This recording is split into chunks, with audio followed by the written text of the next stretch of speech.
Committee on National Security will come to order. Without objection, the presiding member of the chair is authorized to declare a recess at any time. Over the course of the last 2.5 weeks, we've heard news accounts of a wave of foreign nationals headed for the U.S. southern border. We're here today to discuss the impending arrival of what was initially called an immigrant caravan, which remains a challenge of U.S. border security. The San Diego-based group Pueblos Sin Fronteras, or People Without Borders, has taken credit for organizing the effort. While they claim to provide humanitarian aid to migrants and refugees, what they are doing now is undermining the rule of law. For 10 years now, this group has escorted foreign nationals on an annual trek from Central America through Mexico, encouraging many to continue to the United States to take advantage of asylum laws. This year, they drew their biggest crowd yet, more than 1,200 people. And in some ways, there are similarities to what we experienced in 2014, when waves of unaccompanied minors and young mothers with children streamed across the border. Unlike his predecessor, President Trump called out the Mexican government's failure to step up and do their part to accommodate these refugees. For far too long, Mexico has been derelict in its duty.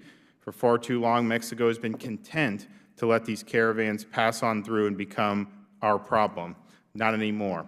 Coincidentally, a few days after this group decided to begin its annual march, DHS released its monthly apprehension statistics, which showed an alarming resurgence of illegal border crossers. What we saw in response was the consistency of conviction of President Trump's administration, of course, who campaigned on building a wall and who backs the brave men and women of ICE and Border Patrol and law enforcement everywhere who are working hard. It took courage to mobilize the National Guard without manufacturing a humanitarian crisis like the previous administration. As Commander-in-Chief, the President has every right to take meaningful measures to protect our way of life, maintain the integrity of our borders, and safeguard our immigration system. We all know the National Guard cannot serve in this capacity indefinitely. We need to take a hard look at what our existing laws and capabilities are and be honest about what can actually be done to not only enhance border security, but to reduce the magnet of illegal immigration going forward. The caravan had the unintended consequence of helping the Trump administration identify its operational and legal vulnerabilities and provided us with an opportunity to conduct much-needed oversight of some key immigration loopholes. Reminds us of how porous our borders still are, with people and drugs being smuggled in daily. We also see how, by directing our finite resources to illicit activity in one direction, we may be leaving a gaping hole for cartels and gangs to pass through in another. Now, there are promising actions that can be taken to get a handle on this. The Trump administration should follow the President's first immigration executive order and properly interpret the Wilberforce Act. In addition, to combat the abuse of asylum laws, both the Department of Homeland Security and the Department of Justice should send asylum officers directly to the border for a rocket docket to immediately hold a rapid-fire field hearing and conclude that folks trying to abuse the asylum laws are in fact ineligible, and then allowing them to be placed in expedited deportation. What is more, both Article 2 of the Constitution and the delegated authority given to the President by the Congress to keep anyone who has not already entered and even override refugee and asylum policies when he determines it's against our interests. That's in the law now. When you have criminals, gangsters, a drug crisis, and the political nature of the mass illegal immigration, this clearly fits that description. And finally, Congress, as part of any effort to tighten immigration statutes, must limit at least the power of the lower courts to block expedited deportation or denial of entry, except when there is a prima facie claim of a plaintiff being a U.S. citizen. We have a lot of work yet to do, and I'm glad to introduce our distinguished panel of experts who are here to help shed light on this important issue. Mr. Brandon Judd is here to speak on behalf of the approximately 15,000 Border Patrol agents in his capacity as the President of the National Border Patrol Council. Colonel Stephen McCraw currently serves as the Director of the Texas Department of Public Safety, which oversees 13 state criminal justice and public safety divisions.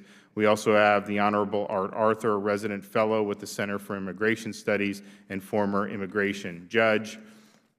And lastly, we welcome Mr. Michael Bream from the Truman Center, a national security expert and Iraq War veteran. I'd like to add that we did invite the U.S. Border Patrol to join us here today. and they chose not to send a witness to testify on this important matter. Again, I'd like to thank all the witnesses who decided to join us today and look forward to their testimony. Finally, I just want to make sure we will be maintaining order in the hearing room. So I thank you, and I yield to my ranking member, the gentleman from Massachusetts, for his opening statement. Thank you, Mr. Chairman. I'd also like to thank and welcome our witnesses today. Thank you all for helping this committee with its work. As evidenced by the bipartisan omnibus appropriation bill passed last month, there are members on both sides of the aisle who share a commitment to providing our border security and enforcement personnel with the resources necessary to perform their critical missions on behalf of the American people. This agreement, which I supported, I voted for, provides a total of $14 billion for Customs and Border Protection, including $4.4 billion for CBP, Customs and Border Patrol and security operations, and $3.7 billion for U.S. Border Patrol training, development, assets, and other activities. It also makes funding available for the hiring of 351 new Border Patrol agents and law enforcement officers. Now, while the omnibus agreement was the result of hard-fought negotiation and is not a perfect bill, I believe that it does represent a meaningful step towards enhancing our border security. However, it is imperative that the federal government utilizes these and other new funding sources provided by the agreement in a wise fashion. In the interest of national security, policies designed to secure our borders against the threat of terrorism, criminal networks, and other illicit activities cannot be based on misinformation or derived from arbitrary presidential tweets. Rather, the strength of our border security framework is dependent on policies developed through bipartisan consideration and grounded entirely in fact. To this end, they must also be undertaken in a manner that avoids demonization and affords maximum respect to the fundamental principles of America as a nation of immigrants, and also adheres to the 1951 Geneva Convention relating to the status of refugees. In view of all these considerations, it's important to review President Trump's recent decision to order deployment of up to 4,000 National Guard personnel to the U.S.-Mexican border. Clearly, this decision is not unprecedented. Both President George W. Bush and President Obama previously invoked so-called Title 32 authority to temporarily deploy thousands of National Guard units to the southwest border to provide technical, logistical, and administrative support to the U.S. Border Control. It is noteworthy that while the U.S. Border Patrol apprehensions for illegal border crossings exceeded 1 million apprehensions in 2006 and over 460,000 apprehensions in 2010, U.S. and Customs and Border Protection reports that in 2017, the agency recorded, quote, the lowest level of illegal cross-border migration on record, as measured by apprehensions and inadmissible encounters at U.S. ports of entry, close quote. The approximate 310,000 arrests for illegal border crossings recorded for 2017 represents the lowest annual apprehension figure since 1971, 46 years ago. In articulating his plan to employ National Guard units, the President has stated, quote, we're looking for from 2,000 to 4,000, and we'll probably keep them, or a large portion of them, until such time as we get the wall, close quote. Given that Congress has not authorized funding for the entirety of the President's desired border wall, and absent further clarification of the President's tweet, the deployment of our National Guard units to the southwest border appears to be indefinite in duration at this point. It also remains largely undefined in terms of scope and cost. According to the Independent Government Accountability Office, the collective costs of the two previous National Guard border operations under President Bush and President Obama exceeded $1.35 billion. It's important, I think, for Congress to learn which priorities or programs the military will need to reduce in order to reprogram the necessary funding to pay for this border operation. In order for this committee to examine the merits of the President's action, today Ranking Member Cummings and I joined ranking members from the House Homeland Security, Armed Services, and Judiciary Committees in requesting a series of documents from the Department of Defense and the Department of Homeland Security pertaining to the rationale behind the announcement of deploying National Guard troops to the border, as well as the specific activities, durations, and costs associated with this operation. This includes any memoranda of understanding that the administration has negotiated with relevant states and the National Guard Bureau.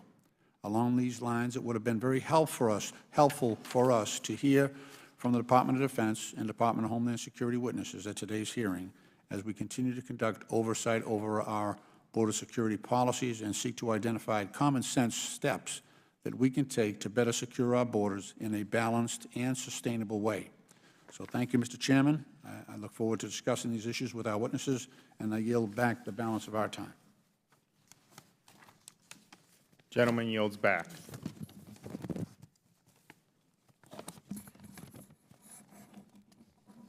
I'm pleased to introduce our witnesses. We have Mr. Brandon Judd, President of the National Border Patrol Council, Colonel Stephen McCraw, Director of the Texas Department of Public Safety, the Honorable Art Arthur, Resident Fellow in Law and Policy at the Center for Immigration Studies, and Mr. Michael Breen, President and CEO of the Truman Center. As you can see, there is an empty chair for the uninvited witness, Ms. Carla Provost, Acting Chief at the U.S. Border Patrol, should she choose to attend the hearing. Welcome to you all. Pursuant to committee rules, all witnesses will be sworn in before they testify. So if you could all please stand and raise your right hand. Do you solemnly swear that the testimony you're about to give is the truth, the whole truth, and nothing but the truth, so help you God? Please be seated. All witnesses answered in the affirmative. In order to allow time for discussion, please limit your testimony to 5 minutes. Your entire written statement will be made part of the record. As a reminder, the clock in front of you shows the remaining time during your opening statement. The light will turn yellow when you have 30 seconds left and red when your time is up. Please also remember to press the button to turn your microphone on before speaking. And with that, we'll recognize Mr. Judd for 5 minutes. Chairman DeSantis, Ranking Member Lynch, and distinguished members of the subcommittee, I would like to thank you for the opportunity to testify today. I want to discuss with you the issues of border security and the magnets that draw people to cross our border illegally. This includes, but is not limited to, the catch and release program, manpower, and the use of agents. The catch and release policy is a term that was coined by Border Patrol agents many years ago. It refers to persons arrested for crossing the border illegally and subsequently released into the United States on their own recognizance and prior to having their deportation proceedings adjudicated by an immigration judge. Under this program, most individuals are released with the promise to appear before a judge at a later date that is to be determined. Due to an extensive backlog of cases, the date is usually at least 2 years from the time of release. But it might as well be 10, 15, or 20 years because the vast majority of these individuals never appear before a judge as ordered. Instead, they disappear into the shadows of society. On January 25, 2017, President Donald Trump signed the Border Security and Immigration Improvement Executive Order. Its intent was to implement new policies designed to stem illegal immigration. In support, DHS Secretary John Kelly issued implementation directions via memoranda to all corresponding department heads stating the catch and release policy shall end immediately. Notwithstanding the clear guidance, catch and release policies have not ended. In November of 2017, the field office directors for both San Antonio and El Paso, Texas ICE ERO field offices, sent email messages to Border Patrol leadership stating in part, I have directed my staff to not accept files or custody of any FAMUs, family member units, that are not processed as NTAs, notices to appears, that are not FRC eligible. FRC is Field Relocation Center. My position may change subsequent to discussions with HQ, but for now, ERO San Antonio and El Paso position is that we will not process cases like male HOH, head of household, unless we accept custody, as the transfer of cases is not automatic. By processing illegal border crossers with WANTAs, we consciously continued the catch and release program and sent a clear message to criminal cartels that we are not serious about following through with the President's or Secretary's orders. Criminal cartels continue to exploit our policies, specifically catch and release. They force large groups of people to cross the border illegally in dangerous locations instead of through ports of entry, a controlled environment, in an effort to create gaps in our coverage. By creating gaps, criminal cartels are able to cross higher value contraband such as opioids, criminal aliens, persons from special interest countries, and other narcotics without detection, apprehension, or seizure. By continuing policies like catch and release, we are putting innocent people, like women and children, into the hands of dangerous criminal enterprises. The single biggest challenge that we face right now to securing our border is manpower, as we are currently 2,000 agents below our congressionally mandated floor of 21,370 agents. There are currently 3 challenges that we face: retention, recruitment, and the use of agents. The National Border Patrol Council also views the reinstatement of FLSA as a top priority and one that will significantly improve our urgent retention crisis. I want to be clear about this. Until we address these issues, we will not be able to secure the border. Along with catch and release and manpower, the deployment of our limited resources is an important piece of the border security puzzle. The Washington Times recently published an article highlighting gross mismanagement of the Border Patrol workforce in the McAllen Border Patrol Station. A little more than 700 agents are assigned to the station, and when annual leave, sick leave, and days off duty are calculated, there are approximately 400 agents that show up to work on any given day. Of those 400 agents on duty, only around 50 are deployed to the border. That's unacceptable. This is well below par for a station that controls approximately 60 miles of the border and is the busiest station in the country. The federal government's decision to devote only 12% of the workforce to perform the duties they were hired to perform is lost on me. But for the sake of border security, this is entirely unjustifiable.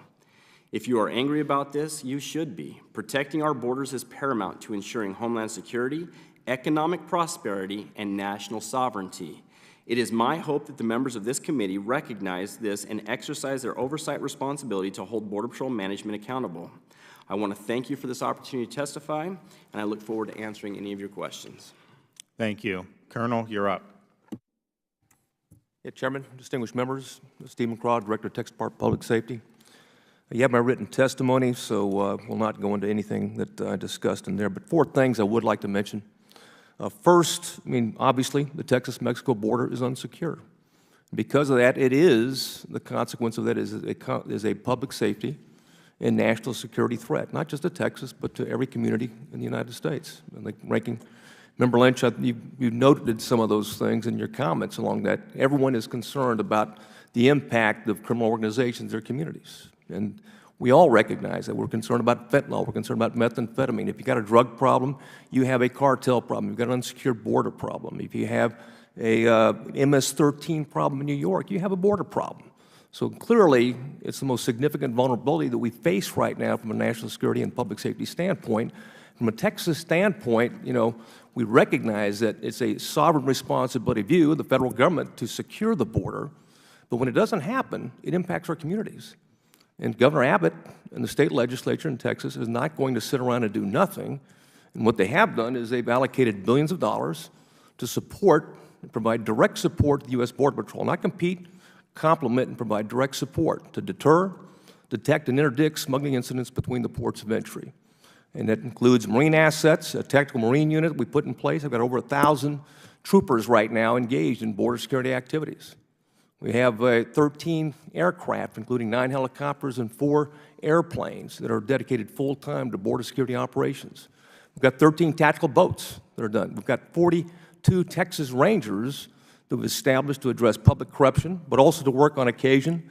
And prior, we had to work assault on federal officers because they weren't being handled at the federal level. They are now, thanks to the new U.S. Attorney in the Southern District. But those are the types of things that are important to Texans. And as Texas goes, so goes the nation. And we recognize that also that not only is it a sovereign responsibility of the federal government, it can be done. This is not rocket science. And Mr. Judd mentioned a few of those things that are clearly would enhance or secure the border, without question. And some of those things is people, technology, infrastructure, and the equipment that they need, the resources that they need. And there's no question that they could do it if they had that. But because they don't have it, the Department of Public Safety, the state of Texas, Governor Abbott, they're dedicating resources and time and energy to be able to complement what they're doing in the Border Patrol. I will say this, though. We do appreciate the Texas Military Forces and Texas National Guard in Texas. They do a great job. And in fact, we've had them involved in border security operations from the beginning. We'll continue to do. And thankfully, recently, they've been able to plus up. They bring with them not just the UH-72s, but also other resources that we can use in terms of observation, listening posts. And I can defer to Mr. Judd and how important those things are to be able to deny cartels access to those key areas. And I'm sure I've outlived my time, so I'll stop for right now and move on. Thank you, Chairman. Thank you. Chair now recognizes Mr. Arthur for 5 minutes. Thank you, Mr. Chairman. The gentleman from Massachusetts, Mr. Lynch, and members of the subcommittee, thank you for... Make sure your mic's on. I should know that, shouldn't I? There you A caravan organized by an immigrants' rights group in the middle of March 2018 in Tapachula had grown to more than 1,000 people, mostly Honduran nationals, by the end of the month. This was the 8th year such a caravan had been assembled, but the most notable because of a large number of participants.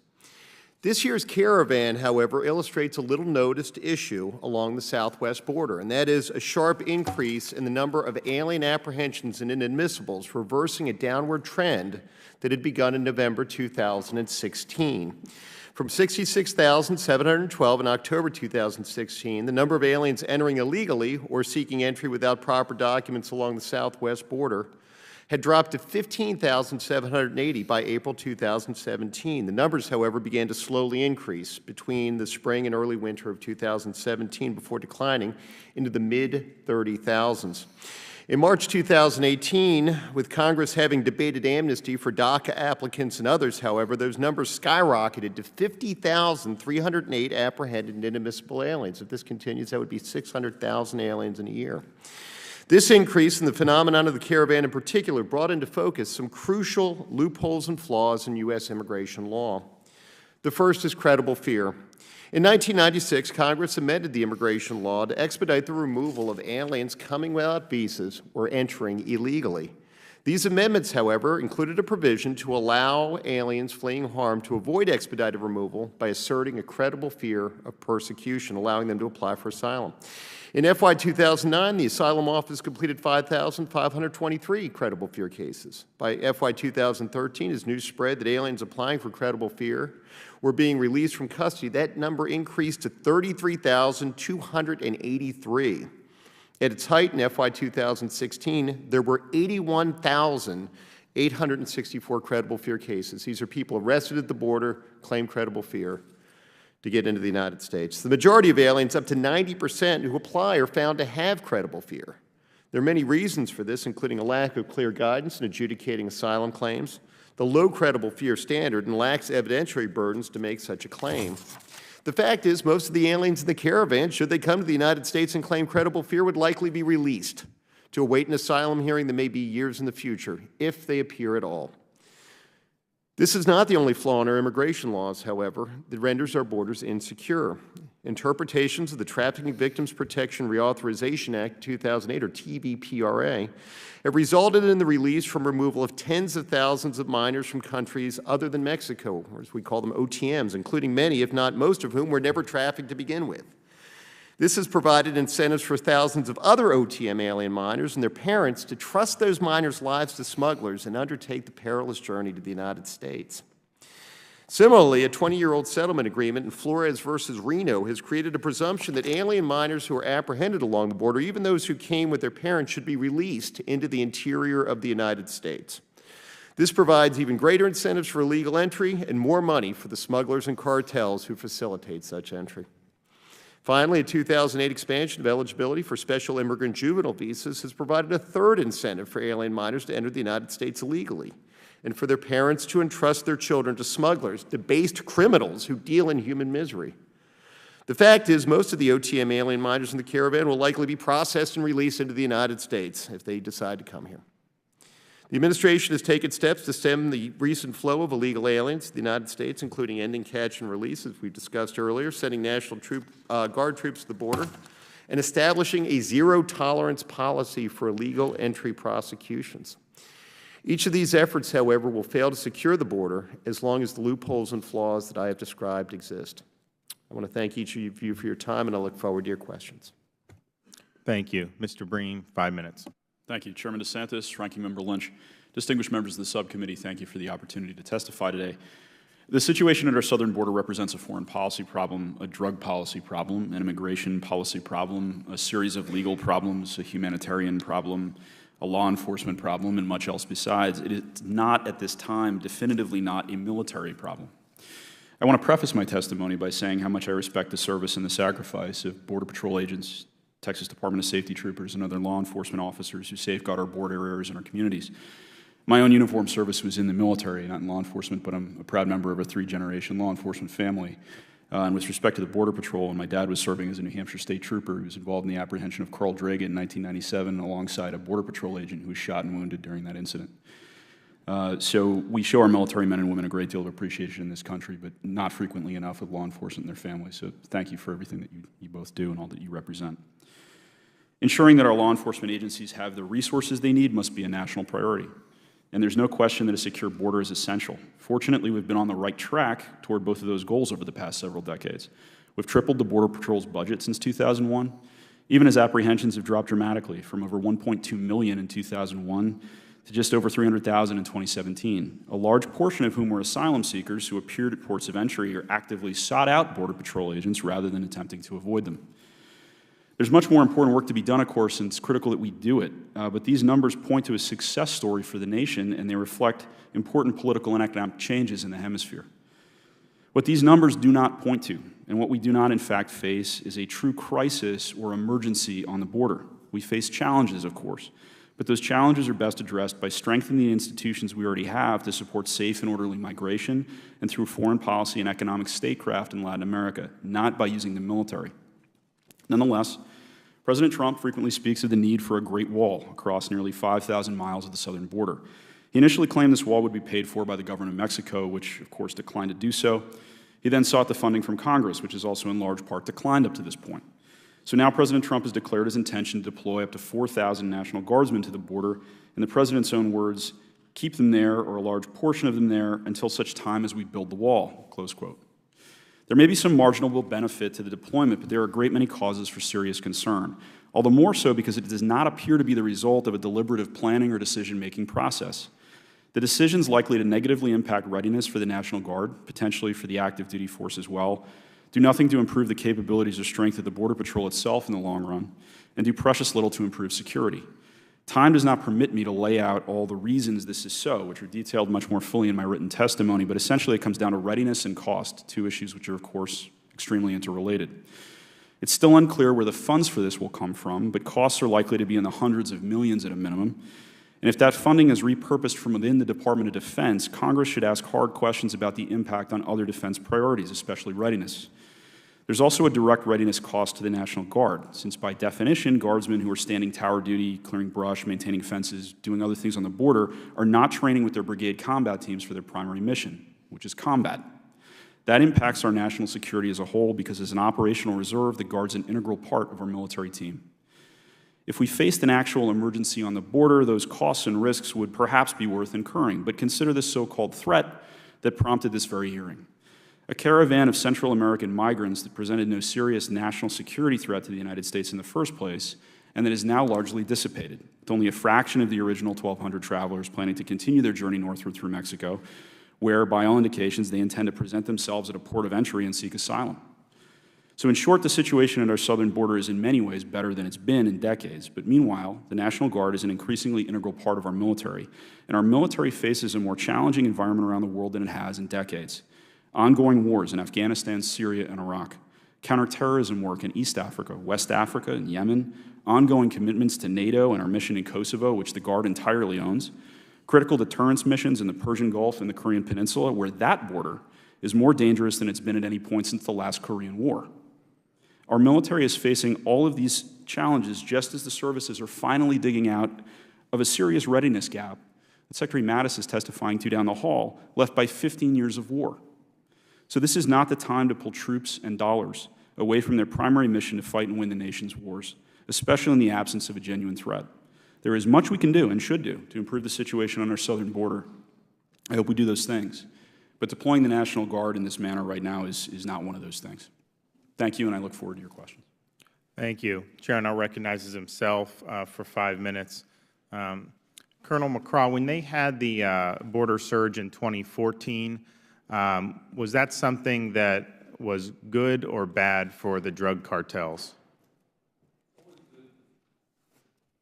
It's always good for the cartels if they can overwhelm Border Patrol's resources, and that's what happened in 2014.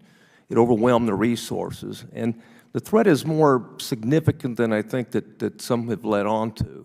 When you're talking about Mexican cartels that are powerful and ruthless and dominate the entire lucrative drug and human smuggling market, they engage in trafficking of people and drug trafficking as well. When you got transnational gangs, when you got criminal aliens, when you have these smuggling communities recruit our children, all of these things, result in a serious public safety threat. And like I said before, not just Texas. What happens on that Texas-Mexico border happens throughout the nation.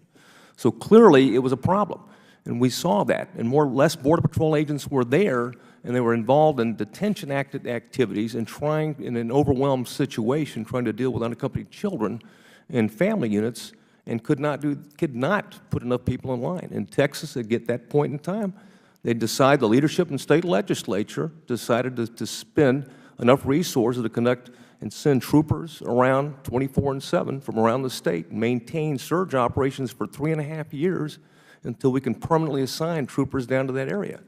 So from a Texas standpoint, they've been paying the bill thus far, and anything you can do to support Border Patrol, we're all for. If it's National Guard right now, fine, but the long-term solution is clearly invest in Border Patrol. And you get right down to it, the patrol function in the federal government has never been valued, period. The investigative function, yes, but not the patrol function. They don't have the incentive bonuses. They don't have the salary. They don't have the things that recruiting. They can readily recruit and compete with some of the other services at the federal level. Patrol in a post-9/11 environment is extremely important. It's a deterrent capability. And unless you invest in it, you're not going to have the type of capability that you need. And clearly, again, I've said it on a number of occasions, and not just here, is that Border Patrol can do it. They don't need Texas to help them if they're given the proper resources to do it. And if it's National Guard right now, we're all for it. Anything you can, because we look at it every day matters. Every day a community is impacted in Texas. Every day something goes on that's criminal, that's transnational crime that we have to deal with in Texas. So anything we can do and the federal government can do, we're all for it. Mr. Judd, in terms of the cartels and bringing, because I think we're seeing in our country a huge problem with fentanyl and some of these opioids. These are street drugs. They're being brought in. A lot of it's across the border. A lot of it originates in China. Where is the majority of that coming in terms of, are these controlled access points that they're just sneaking past the guards, or are they parts of the border that are unsecured? No, most everything that's coming across is coming between the ports of entry because it's easy. If you go through a controlled environment, you've got all kinds of people, you've got the canine handlers, you've got to get past all of that.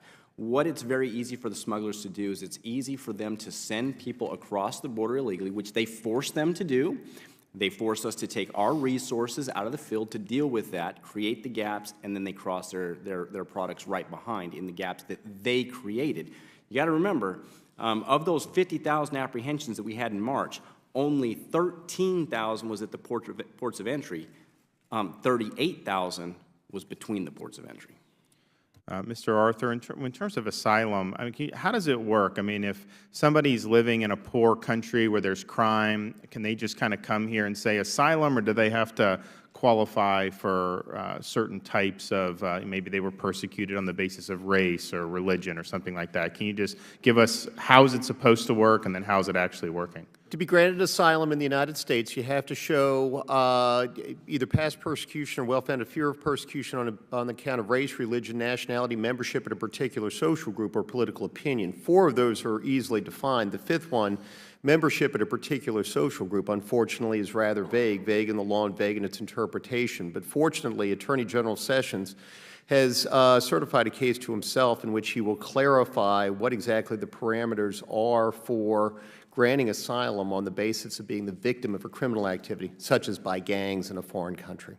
So, I think most of us believe that, there is a role for people who are being persecuted. The United States does want to be a refuge for folks in that situation. But if you're coming in because, you want better job opportunities or here using some amorphous thing, I mean, isn't that kind of a runaround just the normal legal immigration process where they should just be applying to come here if they're not actually in any of those buckets that you're talking about? Unfortunately, it's actually worse than that, because the fact is the bad claims take away from the good claims. They take away from the time that the judges have to grant asylum to individuals who are actually in fear of harm in their home countries. Once granted asylum by an immigration judge, those individuals could then petition to bring their families out of that dangerous situation. But when the system gets clogged up with fraudulent claims or non-meritorious claims, the system breaks down, and that's what we're seeing right now in our immigration courts. Great. I'm out of time, so I'm going to recognize the ranking member for 5 minutes. Thank you, Mr. Chairman. Firstly, I'd like to have entered into the record a letter from Amnesty International regarding this hearing. Without objection. Thank you. As I noted earlier, that the omnibus appropriation bill that we just did allocated $14 billion for Customs and Border Protection. That included a lot for security operations and I believe hiring, 351 additional Border Patrol agents. However, that bill did not anticipate moving 4,000 National Guard to the border. That's a separate budget that's got to come off DOD's account. And last week, Secretary of Defense Mattis directed the Pentagon Comptroller to, quote, identify available funding to pay for the 4,000 National Guard troops to be moved to the border. We still don't have an estimate of how much the operation will cost, but we do know it will divert resources from other military priorities. Chairman Mac Thornberry, also a Texas native, had this to say. He said, if you take away money, you can't do some of the things that, you take away things from the money from the defense budget, you can't do some of those things that you were trying to do, like add pilots or repair ships or those other sort of things. Mr. Breen, first of all, thank you for your service to your country. We appreciate it. What do you think about pulling money from, I think, core defense and combat training activities and diverting, 2,000 to 4,000 of our National Guard men and women to the border? What do you think about the efficacy of that move? Well, Congressman, it's a dangerous game to start playing, and I think history indicates that all the way back to Task Force Smith in the First Korean War. Readiness degrades in a military force very quickly, and the cost of that can be very high when you get yourself into a fight. I agree with a great deal of what Colonel McGraw had to say in the sense that we do need to invest in these capabilities, but I think there's a patrol and other things, but I think there's a great danger when policymakers reach for the military as a Band-Aid to solve problems in other areas of government. And the military can only do so many things. It's been overstretched. The Secretary of Defense, who knows a few things about being in a fight, again is down the hall saying the #1 priority is lethality. The Chairman of the Joint Chiefs of Staff says his readiness is his #1 priority. He has no #2 priority. And he's identified critical readiness needs in terms of the force's ability to go toe-to-toe with foes like Russia and other modernizing militaries. We have become, I think, a little too accustomed to think of ourselves as an overwhelmingly superior force, but we've been tied down doing counterinsurgency and counterterrorism, which is serious tasks. Meanwhile, the world's other high-end militaries have been modernizing and have been looking at everything we do and training and manning and equipping specifically to fight us. So we've got to really catch up to that. And again, going back into history, Task Force Smith was about 5 years after the end of World War II. It doesn't take long. You take the most capable land force the world had ever seen that wanted to beat the Nazis and the Japanese in World War II. 5 years later, puts an infantry force into the field against the second-rate North Korean army and is routed because the investments weren't continuously made in that combat capability. So I think it's dangerous. The other thing I would say is that it impacts the entire Guard. It sounds like, it's only 4,000 Guardsmen, but the Guard needs to deploy and fight as a brigade combat team. Brigade combat team's 5,000 soldiers.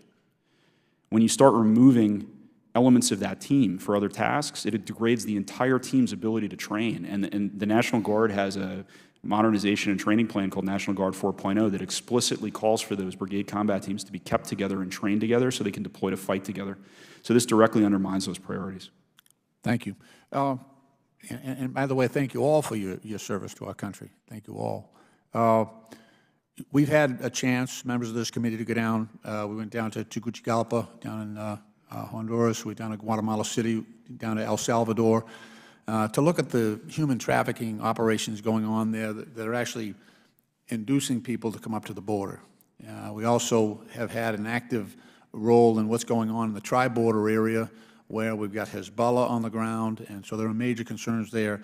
My question is really about the efficiency and efficacy of our funding. Is it better to try to divert money to the National Guard, or, look, I voted for this $14 billion for Border Patrol, enhanced border security.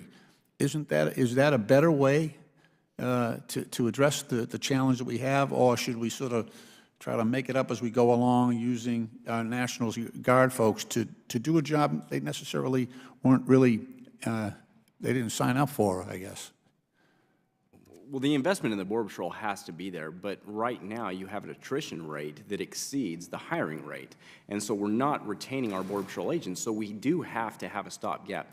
But as far as our National Guard, they're being put in situations that is like combat situations. They're in LP and OP situations. They're sitting in observation posts, which they would be required to do in the military in the event that a war was to take place. Yeah. As a uniformed officer, I've worked right next to my uniformed National Guard counterparts, and I can tell you that they feel that the operations that they're doing is... I know my time is running short. All I'm saying is that Secretary Mattis had other stuff for those folks to be doing rather than being sitting on the border. And I'm just worried about those other priorities that are being ignored. But thank you. I appreciate it. I yield back. Gentleman's time's expired. The chair now recognizes the gentleman from Tennessee for 5 minutes. Thank you, Mr. Chairman. When I was growing up, my grandparents in Scott County, Tennessee, one of the poorest counties in the U.S., they had 10 kids and an outhouse and not much more. My dad hitchhiked into Knoxville with $5 in his pocket to go to the university, and all 10 of those children ended up doing real well, but they all grew up in what would be considered bitter poverty today and started with nothing. So I have spoken many times at the naturalization ceremonies in Knoxville to express my respect and admiration for people who come to this country with nothing except a desire to work and who've made good livings for themselves. But the American people are the kindest, most generous people in the world, and we have allowed far more immigration than any other country over the last 50 years or so, than any other country. No other country has come close.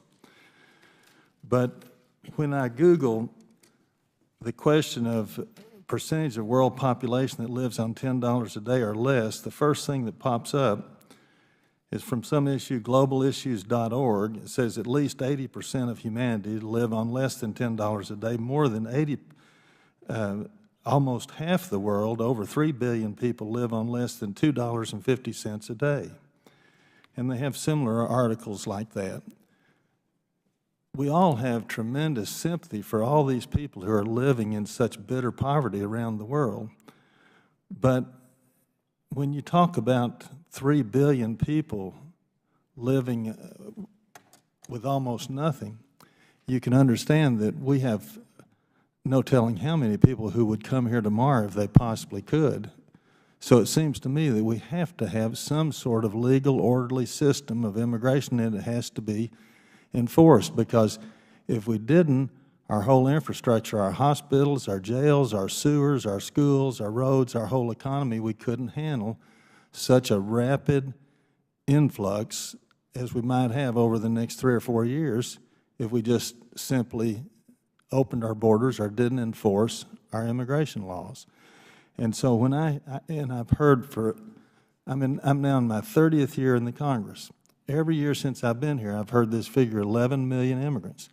I believe it has to be at least 2 or 3 times that many that are here, living here illegally, because I'm not near a border, but every place in the country is overrun, it seems to me, with illegal immigrants. I just wonder, it's not being mean or cruel or harsh to say that we have to have some of these immigration laws and they have to be enforced. We have to do it, it seems to me, unless we want to almost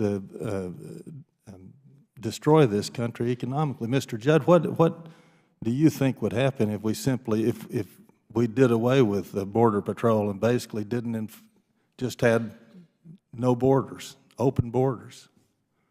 Well, just from my experience of people that cross the border illegally now, I think that we would have mass influxes of people coming across the border, but that's just from my experience. I would like to say that I wish that my colleague from management were here to testify as well, because they could specifically tell you what we would, why we're allocating resources where we're allocating them, and if we were allocating them properly, maybe we wouldn't even need the National Guard, but we'll never know that because we didn't do it. Well, it seems to me that we've got to have stronger enforcement of our immigration laws for many, many reasons, and I think almost all of us, probably everybody at this table, believes in legal immigration and continuing to allow many, many people to immigrate here legally. But we just have a problem that we are forced to do something about. Colonel McGraw, you want to say anything? Or Mr. Arthur? I'll gladly pitch in just a couple comments. Well, first, we've had a very good relationship with the U.S. Border Patrol. I think that's important that we state that. And the leadership has worked very well with us along the border. And there's a seamless operation. We know what Unified Command is about. We understand in terms of why important of integrating in terms of air, marine, and land operations, special operations groups. All of those things are happening. And some things that we can do is use some of our special agents to target the smuggling infrastructure in some of those areas. So I want to give a clear indication to you and members that we do work very well with our federal partners, and we're very proud to work with them. The U.S. Border Patrol, the brave men and women, all they risk their lives daily to protect Texas and the rest of this nation. So I just want to get that on the record. In terms of our concerns, is this simply put, is that if the border is not secured, then you're opening it up to increase drugs, criminal aliens, transnational gangs, some of the things you're already seeing, because the border is not secured. And there's no question that it has an impact on public safety in Texas. Anybody will tell you that. Texas sheriffs will tell you that. Border sheriffs will tell you that. This is a nonpartisan issue. This is a national security and public safety threat. This is nothing about politics, just simply is. And in terms of where the funding comes from, way above my pay grade. How it happens, how Border Patrol gets the resources they need to secure between the ports of entry. That's certainly above my pay grade. I'm sure you can figure it out if you wanted to. And believe me, I can assure you from my discussions with members, and I've got appropriations hearing next week in Texas, is they want to find out in terms of where we are staffing at a federal level so we can back off from the state standpoint. But right now, when the governor's made it very clear, we're not going to back off an inch. We're not going to give 1 inch to the cartels and the transnational gangs to support them. Well, I certainly agree with you, but my time's up. Thank you very much. Thanks, sir. Gentleman's time's expired. Chair now recognizes the gentleman from California for 5 minutes. Thank you, Mr. Chairman, and thank you for the witnesses who showed up for showing up. I really appreciate that. I believe it is quite evident that the recent deployment of National Guard troops to the southern border is hardly the result of carefully considered fact-based decisions. On April 1st, President Trump manufactured a crisis on Twitter and justified the deployment of national troops after watching Fox News describe a caravan of Central American migrants who entered the U.S. through the so-called catch and release. And as with a lot of his tweets, there's plenty of misinformation to unpack. First, he appears to be claiming it is getting more dangerous due to a caravan of largely Honduran asylum seekers fleeing violence, mostly who are women and children, even babies. Mr. Breen, is this also your understanding? Yeah, my understanding is that the caravan is essentially asylum seekers fleeing an extremely violent northern triangle of Central America, yes. Do you believe this caravan of asylum seekers poses a national security or military threat? I have absolutely no reason to believe that, no. And I know I'm asking you to restate some of your points, but it's for a purpose. President Trump also seemed to imply that the caravans were coming in part because of DACA, the Deferred Action for Childhood Arrivals program. Among other conditions, only individuals who have lived here in the U.S. since 2007 would be eligible. Mr. Breen, with that in mind, would it be possible for any new arrival from a caravan to be eligible for DACA? And by definition, no, it would not. President Trump's decision to send National Guard troops to the border until a 2,000-mile wall is built is also baffling from a policy perspective. Mr. Breen, is constructing a 2,000-mile concrete border wall the most efficient or effective way to improve border security? I do not believe so, no. The wall would, I mean, basically every expert who looked at this, you can construct a physical fortification at great cost that will take a great period of time. You're going to have to use eminent domain a lot to do that, run through a lot of private property, major challenges there. And then in the absence of the kind of patrol and interdiction resources Colonel McGraw is talking about, all you're going to have is an expensive wall people get over, to say nothing of the fact that as border apprehensions have been decreasing, the Coast Guard's interdictions in counter-drug at sea have been increasing this entire time. So I think there are a lot of other places you can put the $20 billion or whatever it's going to cost, from increasing, added capacity for immigration courts to better resources for Border Patrol to resourcing the Coast Guard adequately, and on we go. But no, I don't think the wall is an effective solution. Also, Mattis signed a memo that stated that the National Guard will not perform law enforcement activities or interact with migrants. Mr. Breen, is that right? And what would the National Guard's role consist of, and how effective would they be? I think that's correct. That is definitely the right thing to do. It's worth noting that this is a Title 32 situation, not a Title 10 situation. So Secretary Mattis is not in a position, as strange as it may sound, to directly issue guidance to the Guard. That falls to the governors. But I definitely think that is the wisest course of action. What ends up happening, of course, is that in theory, the National Guard will do things like man towers and do other tasks so that Border Patrol agents are free to go out. But as Mr. Judd has already stated, Border Patrol's already got, in some situations, 75% of its man strength not patrolling already.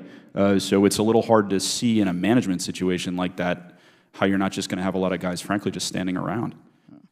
So I don't have much time. So one of the things I want to kind of point out and ask, because it was justified, the deployment of National Guard troops based on catch and release in DACA. Does sending National Guard troops to the border change any policy that you know of, catch and release or DACA? No, not at all. So my point is that it seems that this policy was decided at a whim to send National Guard down to the border. I'm not saying that it won't be necessary, but I like to have something that's actually fact-based, something that is thought out, that's done with coordination, and understands that there is a real crisis going on the border.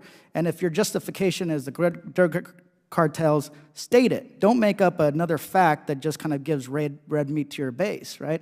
That's what this president did, is using something that's not correlated with what he's calling a crisis, because there's no crisis because of these asylum seekers, right? So, and it doesn't change policy at all. All you're doing is sending more troops to the border that are going to probably not produce the result of keeping away people who will be catch and release or DACA recipients. So I just appreciate the time. In closing, I'd like to enter a letter from civil rights groups in California asking Governor Brown to reject the xenophobia driving the deployment of the National Guard to our border. Without objection. Thank you, Mr. Chairman. I yield back. Gentleman yields back. The chair now recognizes the gentleman from Georgia for 5 minutes. Thank you very much, Mr. Chairman. Mr. McCraw, I understand that your department is responsible in Texas for maintaining the statewide sex offender registry. Is that correct? Okay. This is a little off topic, I understand, but it's a great concern to me, the threat that's been posed by convicted sex offenders who have entered this country illegally. And under the previous administration, many of those individuals were released from ICE custody without even local law enforcement being notified and without ensuring that they were placed on the National Sex Offender Registry. I realize a lot has been done within ICE over the last couple of years in the law enforcement notification system. Progress is being made. I understand that. I deeply appreciate that. But I'm likewise very much concerned that we've still got a long ways to go with this. So it's my understanding, for example, that when ICE enforcement and removal operations is scheduled to release an illegal alien who is required supposedly to register on the sex offender list, that ICE sends notification through the Department of Justice SORNA, the exchange portal. Is that correct? Yes, sir. Okay. So when you receive this information, what kind of information is provided? What do you get from ICE? For example, are you getting criminal histories, country of origin, fingerprints, aliases? What do you get? We're getting all the information that we need to be able to follow state law and follow up and also the federal requirements, so we can get them registered at that point in time. In fact, with the ICE ERO, we've actually done some operations with them to capture sex offenders that were criminal aliens here in Texas that had been registered and had them deported. But are you getting like fingerprints, and do you get? Yes, sir. And I have no reason to know otherwise. If there's anything contrary to that, I'll get back to you. But as I understand it right now, we're getting all that we need from ICE ERO on the situation like that. All right, I'm glad to hear that. But if you would get back with me on what you do receive, I would like that.